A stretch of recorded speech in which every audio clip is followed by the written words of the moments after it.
All right, now it's time for you to write your own RAGES response. Once you are on the slide I have here on my screen, I'd like you to read step 1. Use the link below to find evidence for your RAGES response. So this link says culture sources.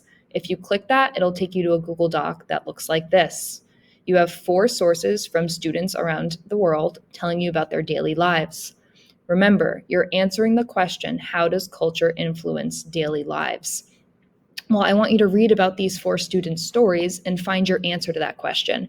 Maybe it's through what they do at school. Maybe it's through their family or where they live or what they eat or traditions they practice.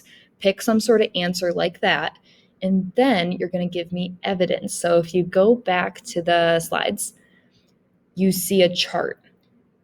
For your RAGES response, you're going to need 2 pieces of evidence. Just like in my example, I used evidence about Cairo and I used evidence about China.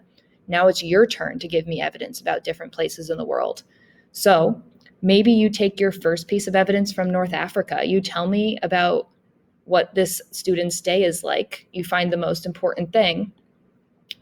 And you would put the name of this right here where it says source name. You would just put North Africa. That's totally fine, just so I know which one you're taking from.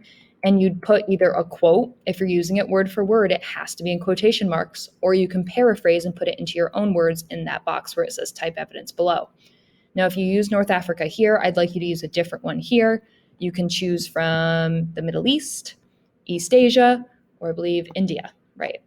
So collect your evidence, and then on this slide, you're going to write the RAGES response. Follow the steps.